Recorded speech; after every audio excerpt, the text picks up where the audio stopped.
सोचो एक बार, आपने कभी किसी ऐसी इंसान को देखा है जो सबसे ज़्यादा पढ़ता है, सबसे ज़्यादा सोचता है और फिर भी लोग उसे सीरियस नहीं लेते? जो सबसे हार्ड क्वेश्चंस पूछता है और लोग बोलते हैं, यार ओवरथिंकिंग मत करो। जो सोसाइटी के रूल्स को चैलेंज करता है और लोग कहते हैं, ये तो पागल है। नीचे ने इसी चीज के बारे में कहा था, the higher we soar the smaller we appear to those who can not fly. जितना ज्यादा ऊंचा उड़ोगे उतने छोटे दिखोगे उन्हें जो उड़ ही नहीं सकते। आज हम बात करेंगे एक ऐसी साइकोलॉजी की जो बताती है कि क्यों दुनिया के सबसे इंटेलिजेंट लोग दुनिया की नजरों में फूल लगते हैं। पहले समझो ये होता क्या है। एक इंटेलिजेंट इंसान सिर्फ वो नहीं होता जो एग्जाम्स में टॉपर हो। इंटेलिजेंस का मतलब है पैटर्न्स देखना जो दूसरे नहीं देखते, क्वेश्चंस पूछना जो दूसरे अनकंफर्टेबल फील करते हैं, फ्यूचर को प्रेजेंट से पहले समझना। और यही उसकी प्रॉब्लम बन जाती है। जब आप किसी पार्टी में जाते हो और सब लोग गॉसिप कर रहे होते हैं और आप सोच रहे होते हो, यार ये कॉन्वर्सेशन मीनिंगलेस क्यों लग रहा है मुझे, लोग समझेंगे कि तुम एरोगेंट हो, एंटी सोशल हो। जब सब लोग एक ट्रेंड फॉलो कर रहे होते हैं और आप कहते हो, यार रुको इसमें फ्लॉ है, लोग समझेंगे कि तुम बिटर हो, जेलस हो या सिर्फ डिफरेंट दिखना चाहते हो। नीचे इसको कहते द हर्ड मेंटालिटी का फियर। क्राउड का सबसे बड़ा फियर ये होता है कि कोई उसे क्वेश्चन नहीं करे, और जो क्वेश्चन करता है वो क्राउड से अलग दिखता है, वो फूल लगता है, लेकिन एक्चुअली वो सिर्फ अहेड है। नीचे ने एक कॉन्सेप्ट दिया था, उबरमेंश। लोग इसको गलत ट्रांसलेट करते हैं सुपरमैन की तरह, कोई सुपर हीरो नहीं। उबरमेंश का मतलब है वो इंसान जो खुद के वैल्यूज क्रिएट करता है, जो सोसाइटी के रेडीमेड वैल्यूज को ब्लाइंडली फॉलो नहीं करता, जो अपने आप से पूछता है, ये सच क्यों है, किसी ने कहा तो क्या। और यही चीज उसे फूल दिखाती है बाकी लोगों को, क्योंकि सोसाइटी एक अनस्पोकन अग्रीमेंट पे चलती है, don't ask too many questions, follow the script, play your role. जब इंटेलिजेंट लोग ये स्क्रिप्ट तोड़ता है तब एक गैप क्रिएट होता है, दूसरों को समझ नहीं आता कि वो इंसान क्या कर रहा है, कहाँ जा रहा है। और जो चीज समझ नहीं आती उसे लोग या तो डराते हैं या मॉक करते हैं। सोक्रेटिस को याद करो, एथेंस का सबसे वाइज आदमी, उन्हें पॉइजन दिया गया। क्यों? क्योंकि वो रॉन्ग क्वेश्चंस पूछ रहे थे। गैलीलियो को याद करो, ये नहीं, उन्होंने बोला जमीन सूरज के अराउंड घूमती है, चर्च ने उन्हें हेरेटिक डिक्लेयर किया। क्यों? क्योंकि वो सोसाइटी की स्क्रिप्ट तोड़ रहे थे। नीचे कहते हैं, ये दुनिया का पैटर्न है, हर जनरेशन में सबसे आगे वाला इंसान पहले फूल लगता है, फिर डेकेड्स बाद वर्ल्ड उसकी बात मानता है। अब इसको थोड़ा पर्सनल करते हैं। इंटेलिजेंट लोग फूल क्यों लगते हैं? 3 रीजंस हैं। पहला रीजन, वो साइलेंस नहीं भरते। एवरेज इंसान कॉन्वर्सेशन में साइलेंस से अनकंफर्टेबल होता है, वो कुछ भी बोल देता है, filler words, random opinions, fake agreement, सिर्फ अनकंफर्टेबल साइलेंस से बचने के लिए। इंटेलिजेंट इंसान क्या करता है? वो सोचता है पहले, फिर बोलता है।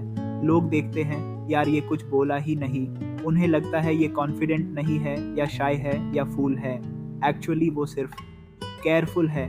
दूसरा रीजन, वो लॉन्ग टर्म में सोचते हैं, दुनिया शॉर्ट टर्म रिएक्शंस पे चलती है, क्या वायरल होगा, क्या इंस्टेंटली फील गुड लगेगा। इंटेलिजेंट इंसान सोचता है 5 साल बाद क्या होगा, 10 साल बाद। जब आप किसी को बिजनेस अपॉर्चुनिटी के बारे में बताते हो और वो सोचता है 10 साल में प्रॉफिटेबल होगा, लोग बोलते हैं, यार इतना सीरियस मत लो, अभी एंजॉय करो। वो फूल नहीं है, वो सिर्फ डिफरेंट टाइमलाइन पे चल रहा है। तीसरा रीजन, वो ऑनेस्ट है अनकंफर्टेबल ट्रूथ्स के बारे में। नीचे का एक और पावरफुल कोट है, the most common form of human stupidity is forgetting what one is trying to do. Intelligent लोग वो काम करते हैं जो एक्चुअली मीनिंगफुल है, इवन इफ उसे कोई रिकॉग्नाइज नहीं करता। एवरेज लोग वो काम करते हैं जो रिकॉग्नाइज होता है, इवन इफ उसमें कोई डेप्थ नहीं। जब इंटेलिजेंट इंसान कहता है, यार ये जॉब टॉक्सिक है, छोड़ना चाहिए, लोग कहते हैं, पागल है क्या, सैलरी देख। जब वो कहता है, ये रिलेशनशिप मुझे ग्रो नहीं करने दे रहा, लोग कहते हैं, इतना ड्रामेटिक क्यों हो। अनकंफर्टेबल ट्रूथ बोलना फूल दिखाता है, लेकिन वो फूल नहीं होता। अब हॉनेस्ट बात करते हैं। ये सब समझना एक बात है, एक्चुअली ये एक्सपीरियंस करना बहुत अलग होता है। जब आप जेन्युइनली कुछ अलग सोचते हो और सब तुम्हें गलतफहमी में डालता है, तब एक पर्टिकुलर टाइप का लोनलीनेस आता है। इसका नाम है इंटेलेक्चुअल लोनलीनेस। ये वो लोनलीनेस नहीं है कि मेरे पास फ्रेंड्स नहीं हैं, ये वो लोनलीनेस है जब आप रूम में होते हो सराउंडेड बाय पीपल और फिर भी फील करते हो कि कोई तुम्हें एक्चुअली समझ नहीं रहा। नीचे खुद इस पेनफुल फीलिंग से गुजरे हैं। उन्होंने अपनी जिंदगी में एक भी बेस्ट सेलर नहीं देखा, उनके बुक्स बेकार पड़े रहे। 45 साल की एज में उनका मेंटल ब्रेकडाउन हुआ और उनके मरने के बाद दुनिया ने उन्हें ग्रेटेस्ट फिलोसोफर माना। ये ट्रैजिक है, लेकिन इसका एक लेसन भी है, अहेड होना और रिकॉग्नाइज्ड होना। ये सेम टाइम पे नहीं होता। जो लोग हिस्ट्री में रिमेम्बर्ड हैं वो अपने टाइम में मोस्टली मिसअंडरस्टूड थे, और जो लोग अपने टाइम में सेलिब्रेटेड थे उन्हें हिस्ट्री ने मोस्टली भुला दिया। तो सवाल ये है, तुम किसके लिए जी रहे हो? अब प्रैक्टिकल बात करते हैं। अगर तुम इंटेलेक्चुअली अहेड हो और लोग तुम्हें फूल समझते हैं तो क्या करना चाहिए? नीचे का आंसर सिंपल था, अमोर फाती। इसका मतलब है लव योर फेट। वो कहते थे हर चीज़ जो तुम्हारे साथ होती है, इंक्लूडिंग मिसअंडरस्टैंडिंग, रिजेक्शन, लोनलीनेस, उसे ब्लेम मत करो, उसे एक्सेप्ट करो, उसे एम्ब्रेस करो। पहली बात, अपनी वैलिडेशन बाहर मत ढूंढो। इंटेलिजेंट लोगों की सबसे बड़ी गलती ये होती है कि वो प्रूव करना चाहते हैं खुद को सोसाइटी के सामने, मैं तुम सबको दिखाऊंगा। ये एनर्जी वेस्ट है। नीचे कहते हैं विल टू पावर का मतलब बाकी लोगों को डिफीट करना नहीं है, अपनी खुद की पोटेंशियल को फुली रियलाइज करना है। तुम वो बनो जो तुम्हें होना चाहिए, बाकी की चिंता छोड़ो। दूसरी बात, अपनी ट्राइब ढूंढो। नीचे ने अपनी ज़िंदगी में मोस्टली फिलोसोफर्स के साथ कॉरेस्पॉन्डेंस किया, लेटर्स के थ्रू। वो रेयर लोग थे जो उन्हें समझते थे। तुम्हें भी वो लोग चाहिए जो तुम्हें जेन्युइनली समझे, इवन अगर वो सिर्फ 2-3 लोग हैं। मैस अप्रूवल से ज़्यादा डीप अंडरस्टैंडिंग ज़्यादा वैल्यूबल है। तीसरी बात, अपने आइडियाज़ को प्रोटेक्ट करो। हर किसी के सामने अपनी जेन्युइन थॉट्स मत रखो। नीचे ने लिखा था पर्ल्स बिफोर स्वाइन मत फेंको। लोग जो तुम्हें समझने की कैपेसिटी नहीं रखते, उनसे डीप कॉन्वर्सेशन की कोशिश मत करो। ये उनका फॉल्ट नहीं है, बस गलत ऑडियंस है।